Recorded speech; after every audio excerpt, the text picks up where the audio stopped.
talk to you about the impact that Pose is having in the television landscape and for the LGBT community in general. How are you able to navigate that now? Because that's a different kind of attention than one would get in any other TV show. You know what I'm saying? Yes, I do. I think Pose is a really powerful TV show. It's impacted people in three-dimensional ways, you know.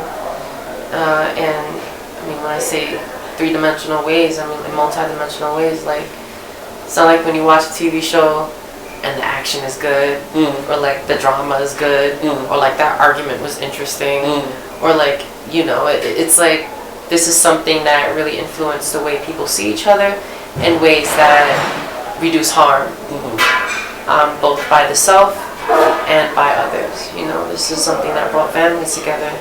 This is something that people who've caused harm to queer people get to see themselves in, and this is something that people who are queer get to see themselves in. Yeah, it's been a groundbreaking series in the respect that is showing people of the community to be able to embrace themselves and how to deal with that when you're met with opposition. So congratulations on that. You know, I know that you guys got to pick up for season 2. I know you can't talk about season 2, but how would you like to see your character? How would you like to see your character evolve for season 2? Without spoiling anything, of course. I definitely, you know, I want to see, I think trans people have opportunities to see themselves outside of the positions we find ourselves in because we're marginalized, because we don't have access to jobs in the same ways that everyone else does. You know, and this, you know, like love. Let me just stop you there. When you say don't have access to jobs like everyone else does, is there discrimination against trans in terms of applying for a job? Definitely. Yeah. Like, is there something on the application that says? I mean, it's so deep that like trans people don't even get an opportunity to like live with their families to even learn how to apply for jobs. We don't even get, like, we get kicked out of our homes before we even see ourselves. Period. So a lot of trans people end up becoming sex workers, like we see with Angel, because we don't get to see ourselves outside of the fantasies of men. You know? So you know, you get to, you try to make a living out of anything the best way that you can, you know, and I think that's like, that makes me, that angers me. It makes me sad, but it also makes me invigorated and excited to see the change eventually come, because it will come, just like it's come for people of color with the civil rights movement. It will come. It may take a minute. But like also when you see in Pose, like there's like it analyzes privilege a little bit, because like you see some characters get to work at like Patricia Fields, some characters get to work, you know, as like a hostess and stuff, but it's really because they, you know, like in the ones that look the most cis or like beautiful in cis ways are the ones that get more are the ones that get more opportunity. And so like if you don't have those privileges of like being cis assumed, you don't really get to work in places that cis people get to, you know, that other people, you know, everyone else gets to work at, you know. So that's like, there's like privilege around the places that people get to work. So a lot of trans people don't get hired because we don't know what to wear to a job interview, like Angel, you know what I mean? We don't know how, like, you know, you don't. So it's like, would you be two last questions? Would you be interested in pioneering a program that will help trans people to be able to make that transition? And the second part of that question, and lastly, is in a perfect world,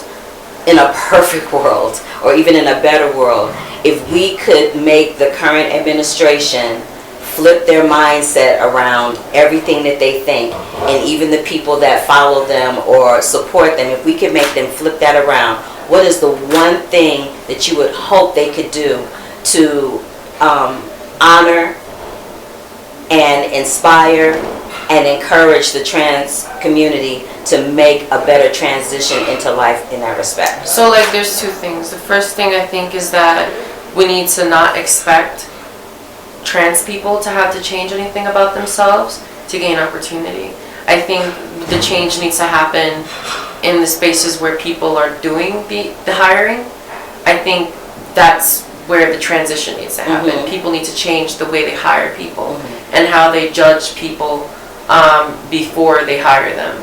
I do think that's more of the work that needs to be done. Like Angel, you know, I mean, like there's like, I don't know if it was racism, I don't know if it was the way she was dressed, but Angel didn't get hired in the first episode from that job that she tried to get, you know, because of the way she looked, you know, and maybe it was because her hair was too black, maybe it was because her colors were too bright, you know, but there was something about her that the employer felt like didn't belong. So employers need to change the way they hire people. Mm-hmm. I think that telling trans people that they're not enough is a tire. Is a tire. Like it's something that we're already met with in many different ways. So I don't want to work from that component, from that direction. Mm-hmm. So I do think that families need to do more internal interrogation as to why they kick out their children, why they keep their children from identifying with themselves, just enough that they can identify with their needs. Because if we don't have an opportunity to identify with ourselves, we're not going to understand what our needs are, you know.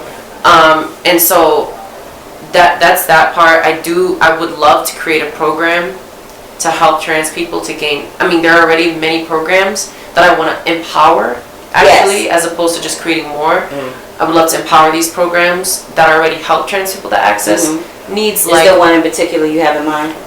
There's NITAG, you know, Sylvia Rivera Law Project helps trans people to change their, I mean, these are just programs that I know of in New York, you know, helps trans people to change their documentation to reflect their identities, their true identities. You know, there are organizations that, like GLAAD, that help to direct people in the places. I'm very familiar with GLAAD. You know, GLAAD is a really incredible program. And I know that there are homes in some parts of the country, usually in major cities. There are they're not transition homes. I don't know what you would call them, but they're foster homes, or like, yeah, they're like foster homes. I mean, there needs to be work even in the foster care system. I had a horrible experience in the foster care system. I'm so sorry. Even in the LGBTQ program, you know.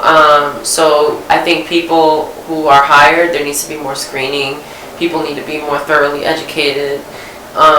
You know, there needs to be more people of color in the directorial programs in foster care. Agencies, politicians are, I mean, these are people that are representing people that they have no relation to. But you know, they don't have a relationship, but they're supposed to represent, whether you're Democratic, Republican, Green, whatever line or lane that you fall in, you're supposed to represent the American people, because we pay our taxes for you to do that. Right? They're supposed to represent us, but they're not doing it. Right, yeah, you know, I don't know, I think a lot, you know, people shouldn't be poor in America. America has got too much money, you know what I mean? Like, you should never see anyone living on the street in America. So much money being invested in the military, but yet trans people are being outlined as a burden, you know, and also most people who join the military join because they're poor, you know, because they need resources, not because they want to be out there fighting and sacrificing their life to a country that doesn't care about them. You know, like a lot of trans people go to the military because they need access to resources. A lot of people go to the military not because they want to fight, like this country, not because they want to go out there and kill people. You know, there are people who go to the military because they do want to kill people. there are a lot of other people who need resources, who need who need access, and that's how people end up in the military, because we're poor and we don't have access to resources. Right. Like, nobody. No. But my thing is, at the end of the day, my life is at the mercy of your vote and your political opinion. Absolutely. And it's political because something about my life is now on a ballot. Right. So it's like, and now you, who have no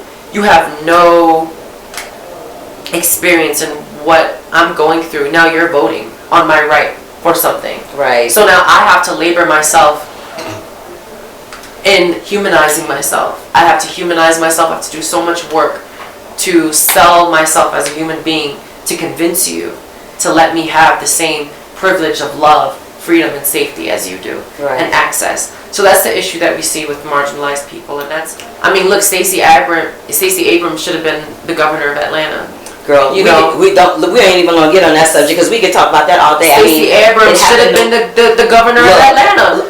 So how much power do we have when voters are being disenfranchised? When people's votes aren't being counted. When politicians are just doing what they want to do at the end of the day, when power is being abused. Why people need to interrogate why they don't want to see other people have the same access as they do. That's a problem. It is a problem. It goes deep. Why are we so obsessed with patrolling how trans people exist or queer people exist, who people love? Right. Why is that such an obsession? So this is why I appreciate the medium of film and television, because it helps people to interrogate these things about themselves. Absolutely. It helps people to empathize with people that they otherwise have no proximities to. Absolutely. And that's important. It is. It's like this whole left and right thing, this whole conservative, liberal thing. Like, I think all of these words are giving us reasons to divide ourselves from one another. And I think, like, it's also equating people who want other people to have equal access to people who don't. And these views are not equal. No, they're not. They're not. So, Indya, thank you. I want to thank you so much for taking time out here at the Sundance Film Festival to talk to me. I'm the Curvy Critic at Black Hollywood Live. Hey! Thank you so very much. I appreciate you. Yay. Appreciate you.